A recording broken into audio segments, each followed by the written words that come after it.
ఇది Prajagalam candle media news Telugu.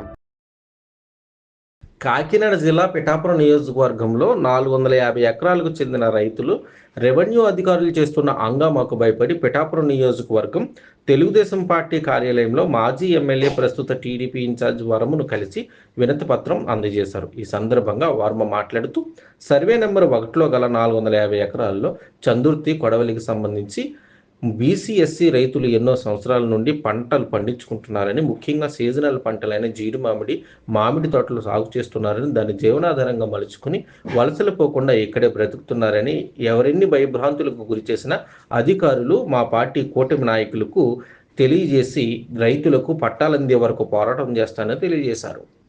Survey number 1 చెందిత్తుకొండ, survey number 1 చెందిత్తుకొండ ఇంట్లో దగ్గర 50-60 సంవత్సరాల నుంచి చందుర్తి కొడవలి గ్రామాలకు చెందిన బీసీ ఎస్సీ కులస్తులు దాన్ని పోడి చేసుకుని జీడి మొక్కలు మామిడి మొక్కలు వేసుకుని జీవనోపాధి సాగిస్తూ ఉన్నారు. అంటే వీళ్ళకి ఎక్కడికి వలస వెళ్ళకుండా అది కాస్తూ ఉంటుంది. సుమారు 450 ఎకరాలు అంటుంది. 356 ఎకరాలు ఏం చెప్పింది. ఈ వెంకటరావు గారు వీళ్ళందరూ కూడా చాలా రోజులు పోరాడారు. అప్పుడు ఆ టైంలో నేను కూడా వెళ్ళేవాడిని. తదుపరి మన గవర్నమెంట్ వచ్చాక ఆ భూమిని 2014లో నేను ఎమ్మెల్యే అయ్యాక కాకినాడ కార్పొరేషన్కి దారాదత్తం చేయడానికి రెడీ అయిపోతే డంపింగ్ యార్డు ఇవన్నీ పెట్టడానికి నేను అది ఆపాం. దాని తర్వాత కూడా వీళ్ళు మళ్ళీ ఖాళీ చేయించాలంటే కూడా మనం ఆఫ్ చేయడం జరిగింది. దీంతో పాటుగా రైతులు కూడా పోరాడారు. అంటే ఈ విధంగా డిస్టర్బెన్స్ ఉన్న అది తర్వాత పొట్ట జీవనోపాధి జరిగింది. 2 గ్రామాల్లో బీసీఎస్సీ వర్గాలకి ఆ పొట్ట. మరి దాని మీద కలెక్టర్ గారు పర్యటన చేయడంతో అందరికీ కూడా ఒక భయాందోళన ఉంది. అసలు నాకు కూడా సబ్జెక్ట్ తెలియదు. వీళ్ళందరూ వచ్చి ఇలా వచ్చారంటే ఇది ఏంటి పరిస్థితి నన్ను అడుగుతుంది.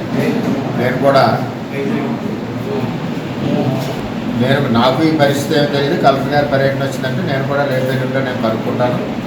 అవసరమైతే వీళ్ళు మరి అప్పటి నుంచి పోరాడిన వ్యక్తులు ఉన్నారు కదా, 4-5 తీసుకునే కూడా నేను మాట్లాడిస్తాను. వాస్తవాలు ఏంటో తెలుసుకుని ఏదేమైనా చందుర్తి కొడవలి గ్రామం రైతుల్ని ఏదో విధంగా మనం కాపాడవలసిన బాధ్యత ఉంది. మన నియోజకవర్గం ప్రజలు, మన నియోజకవర్గం భూమి జంట ఆ భూమిలో ఎన్నో సంవత్సరాల నుండి తాతలు పోయారు, ఇప్పుడు పిల్లలు మిగిలారు. మరి 2 సంవత్సరాల నుంచి జీవనోపాధి కొండ కాస్తుంది కాబట్టి 2 గ్రామాలకి దాని మీద ప్రభుత్వం కూడా ఆలోచించాలని చెప్పి నేను కూడా కూటమి నాయకులు ఎవరైతే ఉన్నారో 3 పార్టీలకు సంబంధించి 3 కూడా నేను తెలియజేస్తానని చెప్పి మరి పైన వారికి కూడా నేను తెలియజేసి దీన్ని రైతాంగానికి వచ్చే విధంగా మనం ప్రయత్నం చేద్దామని చెప్పి నేను రైతులందరికీ తెలియజేస్తూ దీన్ని వాస్తవాలు ఏంటో కూడా తెలుసుకోవడానికి నాకు కూడా అవగాహన లేదు. ప్రజెంట్ ఏం జరిగిందన్నది నేను కలెక్టర్ గారిని కలిసి తెలుసుకున్నాక లేదా ఆ టైంకి మన పెద్దలను ఒక 5-6 పెద్దలను కూడా తీసుకుని వెళ్ళి డిస్కస్ చేసి అసలు ఏం జరుగుతుంది ఏంటన్నది తెలుసుకుని దాని ప్రకారం ముందుకు వెళ్ళే విధంగా ఆలోచిస్తున్నాం అని చెప్పి తెలియజేస్తాను.